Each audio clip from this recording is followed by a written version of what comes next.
अस्सलाम वालेकुम वरहमतुल्लाहि वबरकातुहू। आज मैं एक जनरल टॉपिक और तरबियती टॉपिक के साथ इस उम्मीद वासी के साथ हाजिर हुआ हूँ कि हो सकता है मेरे आज के चंद अल्फाज आपकी ज़िंदगी में कुछ तब्दीलियाँ लेकर आएँ और जैसे हालात चल रहे हैं इन हालात के तनाज़ुर में हो सकता है कि इन अल्फाज की मदद से आने वाले ख़तरात को भांपा और उसके सदबाब के लिए कुछ काम किए जा सके। आज जिस अनुमान पे मैं बात करने जा रहा हूँ तो वो अनुमान है घरेलू तशद्दुद बिल। जैसे कि आपको पता है कुछ दिन पहले बजट के बिल के साथ ही ये बिल पेश किया गया और कौमी असम्बली से पास होता हुआ सेनेट से भी बहुत जल्दी में पास हो गया और उसके बाद ये पाकिस्तानी कानून का हिस्सा बन चुका है। मैं इस पर कोई सियासी तज्जिया या कोई ऐसी बात नहीं करना चाह रहा। मैं क्या बात करना चाह रहा हूँ ये आप वीडियो जब सुनेंगे तो आपको इस बात का अंदाज़ा हो जाएगा। और वैसे भी मैं आपको कुछ दिन पहले भी एक वीडियो में कह चुका हूँ कि मैं कोई सियासी तज्जिया करके सियासी गुलामों के हाथों से ख़ुद को गालियाँ नहीं पढ़वाना चाहता, क्योंकि ये एक हकीकत है, एक तलख हकीकत है। हमारे यहाँ जो लोग हैं वो सियासी वर्कर नहीं, सियासी गुलाम हैं जो अपनी सियासी जमात और लीडर के बारे में एक लफ्ज़ सुनना भी गवारा नहीं करते, दलील के बजाय गाली दी जाती है। तो इसलिए मैं कोई उसका तज्जिया सियासी तौर पर नहीं पेश कर रहा, बल्कि मुआशरती लिहाज से मैं उस कानून के लिहाज से एक बात आप लोगों से शेयर करने जा रहा हूँ। मैं कोई इस राय पर नहीं पहुँचना चाहता आया कि वो बिल सही पास हुआ है या गलत पास हुआ है, वो बिल सही है या गलत है, क्योंकि मेरे पास उस बिल के हक़ में देने के लिए भी कई दलाइल हैं और उसकी मुखालफत में भी कई दलाइल हैं और ना मैं ये आपको दलाइल देना चाह रहा हूँ। तो मैं कहना क्या चाह रहा हूँ, उससे पहले मैं क्या कहना चाह रहा हूँ मैं आपको थोड़ा सा इस बिल का मफहूम बताता जाऊँ। तो इस बिल के मुताबिक बच्चों के तहफ़्फ़ुज़ के लिए माँ बाप अपने बच्चे को कोई भी कड़वी सख्त या गुस्से में बात नहीं कर सकते। मियाँ को अपनी बीवी के आगे बड़ी एहतियात से बात करनी होगी और उसके अलावा मतलब आप घर में किसी किस्म पर कोई सख्ती वगैरह नहीं कर सकते। अगर ऐसा कुछ हुआ और आपके ख़िलाफ़ शिकायत की गई तो आपको 6 माह से 3 साल तक की सज़ा भी हो सकती है और साथ 1 लाख रुपए का जुर्माना भी हो सकता है। ये है उस बिल का मफहूम। अब सुनने में आ रहा है कि उस बिल को दोबारा से नज़रसानी किया जा रहा है, आया कि वो मंजूर होता है कि नहीं होता, मुझे इस चीज़ से कोई कंसर्न नहीं है। मैं अब जो कहना चाह रहा हूँ उसको ज़रा गौर से और तसल्ली से सुनिएगा। हम लोग अगर अपने गिरेबान में झांक कर देखें, क्या ये एक कड़वी हकीकत नहीं है कि घरेलू तशद्दुद होता है, बच्चों पर तशद्दुद बिला वजह का किया जाता है, बीवी पर तशद्दुद किया जाता है, माँ बाप पर तशद्दुद किया जाता है, बहनों को मारा जाता है। कई ज़्यादा शिकायत ज़ब्ते तहरीर इस बारे में लाई जा चुकी हैं। अब होता क्या है उससे, अब उस चीज़ों को मतलब बीवी को मारा या बच्चों को तशद्दुद या इन चीज़ों को बड़े भोंडे तरीके से और एक नाजेबा हरकत करते हुए उसको डिफेंड करने के लिए इस्लाम का लेबल लगाया जाता है। इन्हीं वाक़यात को मुख्तलिफ़ किस्म की NGOs और लिबरल तबका उठाकर ऐसे मंजर बनाकर मीडिया पे पेश करता है कि जैसे ये तमाम का तमाम कसूर दीन इस्लाम का है, लोगों का नहीं है। अब देखिए जी, इसमें जो आज अगर इस्लाम को ऐसे दागदार किया जाता है तो इसमें कसूर किसका होगा? तो इसमें कसूर बहैसियत पाकिस्तानी कौम हम सब का है। क्यों? क्योंकि 3 तरह के तबके पाए जाते हैं। एक तबका वो होता है जो तशद्दुद करता है, एक तबका कौन सा होता है, एक तबका वो होता है जो उसकी हिमायत करता है, खुद भी करता है, हिमायत करता है, और तीसरा तबका कौन सा है जो चुप करके तमाशा देखते रहते हैं। तो वो तीनों तबके तबकात इसमें क्या होते हैं, बाकायदा मुलव्वस होते हैं। अब ज़हरी बात है, जब मीडिया में ऐसे वाक़यात को उभारा जाएगा तो आज नहीं तो कल, अगर आज ये बिल पास नहीं हुआ तो कल हो जाएगा, कल नहीं तो परसों, कभी ना कभी ऐसे और भी कवानीन लागू होने वाले हैं। अब क्वेश्चन ये है कि अगर वो लागू होने हैं, कोई हुकूमत भी अपने सर पे ले ले, होने हैं, ऐसा ऐसा होते जाएंगे, लेकिन क्वेश्चन ये है कि जब हो जाएंगे फिर हमारा रद्द अमल क्या होना चाहिए। देखिए जी, हमें खुद अंदाज़ा है इस बात का। हमारे यहाँ एक तरबियत में समझा जाता है कि अगर हम बच्चे को गाली या मारेंगे नहीं तो उसको तरबियत ही काउंट नहीं किया जाता। हमारे यहाँ तो अक्सर मर्द सिर्फ अपनी मर्दानगी को साबित करने के लिए बीवी पे तशद्दुद करते हैं। और सबसे बड़ी अफसोस की बात कि इस्लामी शरीयत में जब वरासत बहनों को दी गई है तो हम में से कितने इसी विरासत की वजह से कत्ल किए जाते हैं कि ताकि हमें विरासत ना देनी पड़े। और बाज़ मकामात पर तो ऐसा भी होता है कि कहीं विरासत ना बहनों को देनी पड़ जाए, उनकी शादी तक नहीं की जाती। ये तमाम बातें होती हैं। अब अपने दिल से सोचें, गिरेबान में झांकें, आप कुरान हदीस उड़ाकर देखें, क्या ये इस्लाम है? ये बिल्कुल इस्लाम में नहीं है। मैं कहता हूँ पूरे कुरान पाक को पढ़ लें, तमाम अहदीस मुबारका क्यों तफसीलन पढ़ लें, आपको इन चीज़ों की हमायत में, बच्चों को मारना, बीवी पे तशद्दुद करना, बीवी को मुलाजमा समझना, बहनों का विरासत का माल खाना, कहीं भी इनके हक़ में एक लफ्ज़ भी आपको नहीं मिलेगा।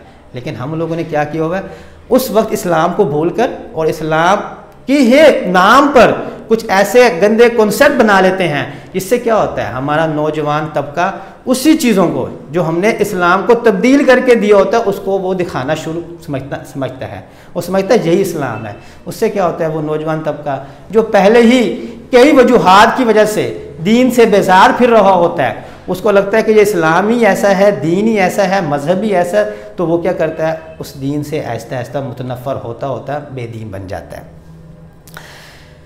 अब मुझे तो इतना इल्म है कि हमें ये तमाम चीज़ें तो इस्लाम में नज़र नहीं आती, तो फिर इस्लाम में हमें नज़र क्या आता है?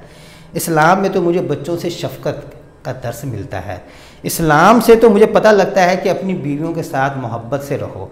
इस्लाम से तो मुझे इस हद तक पता लगता है कि अगर आपकी बीवी सो रही है तो उसे अपने काम के लिए जगाना भी मना है। इस्लाम तो मुझे ये बताता है कि अपनी बहनों को उसकी विरासत का हक़ दो।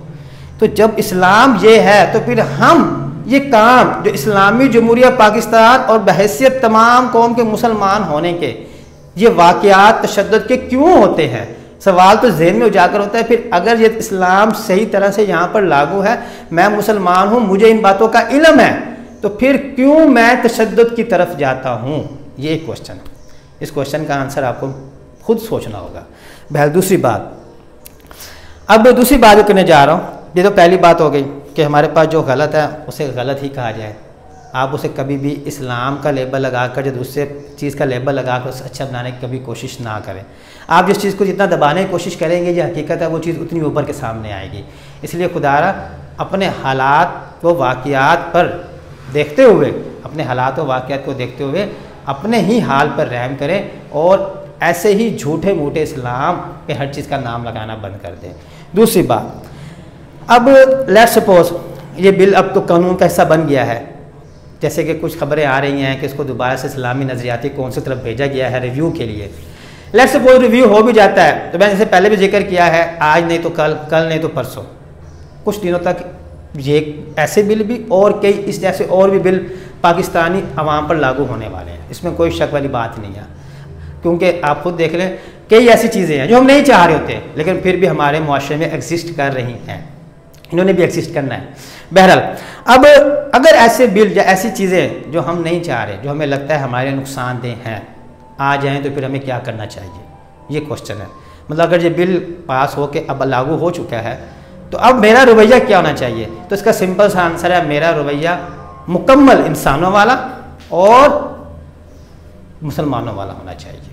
हमें अपनी अना की तस्कीन के लिए बच्चे के हर बात पे इख्तलाफ नहीं करना चाहिए।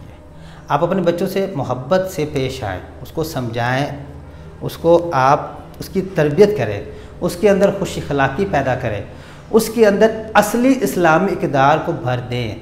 तो आप खुद सोचें कि क्या वो बच्चा जिसकी आंखों में इतना शर्मो हया होगा एक सच्चा और असल मुसलमान होगा और वो अपने माशरती मसाइल को जानता होगा, क्या कभी वो खुद जाकर आपके खिलाफ कंप्लेन करेगा? नहीं करेगा। जब कंप्लेन नहीं होगी तो बिल मुझ पर कैसे असरअंदाज कर सकता है?